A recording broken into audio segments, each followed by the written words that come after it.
Hey guys, let's talk about vintage glass. As you can see, I've got a modern Canon mirrorless camera here with an old Nikon lens on it. This Nikon lens came out, I believe, in the very late 50s, and this particular specimen is from about 1973. And so why would I do something like this?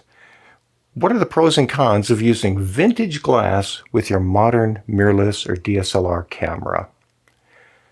I think it's a way that you can really expand your creative horizons. Now, you give up a lot by using old vintage glass on a modern camera. And what you give up is a lot of the automation that the camera can provide. Modern lenses are fantastic pieces of engineering that has got computer-aided designs, modern glass with modern glass coatings for low distortion and color accuracy, and current manufacturing techniques for precision. And so modern lenses are a pretty great product, but it's also an expensive product. And so modern glass is going to cost a lot of money, but it has a lot of great features, and it makes using the camera super easy. So for most of my day-to-day shooting, roaming around taking casual snapshots, I'd much rather have a modern lens on the camera that can do autofocusing. So I can just point and shoot and be pretty confident I'm going to get quality pictures. And of course, with modern lenses on there, you can also switch the system to pure manual and take full control as well. So that's great, but it comes at a price. With vintage lenses, you lose a lot of that automation. As a matter of fact, this camera doesn't even realize there's a lens attached because there's no electronic communication to an old vintage lens. And this old Nikon lens easily attaches to the Canon camera through the use of an inexpensive adapter ring. Just a ring of metal that has the appropriate connections where one side mates to the camera and the other side mates to whatever type of lens you're attaching. By using vintage glass, this opens up the possibility of a whole world of lenses that can give you a different creative look. And the vintage lenses are often pretty inexpensive. This Nikon lens right here can easily be had for less than $100. And it was considered back in the day as a pretty desirable, decent, good-looking lens. And it's still a decent, good-looking lens that will yield a certain vibe, a certain filmic quality to your work. And so I think it's a way that you can really expand your creative horizons. Now, that's not to say that all vintage glass is great.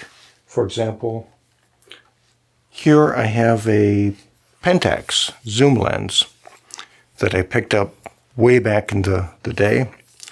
And I have attached to it the adapter ring that allows me to adapt this lens to that camera. And like I say, it's just a ring of metal with the appropriate connections on it to allow these pieces to all connect to each other. These adapters are less than $50. And there's no electronics inside the adapter. There's no signals being passed through because this is a completely manual lens.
But this old Pentax lens, back in the day, it wasn't that highly regarded. It's not super sharp in focusing. It's not super color accurate.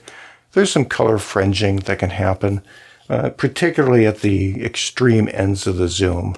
And so this wasn't a great lens back then, and it hasn't improved with time.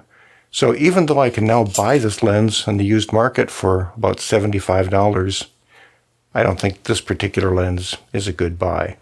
Now, of course, there are other Pentax lenses that were pretty good, but not this one.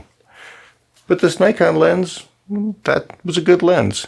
And so you can find a lot of vintage glass for really inexpensive prices. And many of those lenses were highly regarded, and you can get some pretty neat results out of it. Now, of course, because they are manual focus lenses, and you also have to manually choose your aperture, your f-stop, shooting with vintage glass is a lot like a throwback to the days of film photography with a film camera, where you had to take control of all those things, and you had to focus your shot. You had to control all those parameters by hand. And that makes action photography a little bit more difficult. Now, of course, the pro photographers back in the day, they did that. But today, if I was shooting a sports game, I'd much rather have an autofocusing lens. But for subjects that aren't moving around very much, I don't find manual focusing to be that difficult. And it's, like I say, a bit of a throwback to the days of film photography. So maybe I have a bit of nostalgia there, and it reminds me of those earlier days when I shot a lot of film. But I think that putting a vintage lens in your camera, it's a cool experiment. It certainly opens up the possibility to have a wide variety of interesting lenses, each with their own unique look, without breaking your budget.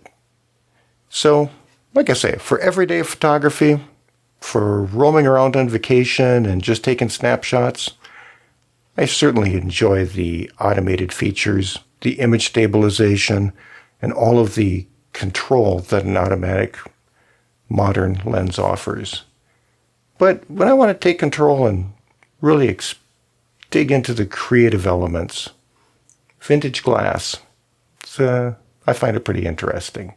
So I hope you found the video interesting. If you did, you care to give a thumbs up. Maybe you want to throw down a comment below on your experience using vintage glass with modern cameras. And if you enjoy the channel, want to subscribe, I would encourage that. I'd appreciate it. And so thanks for tuning in, and I hope you come back, catch another episode soon.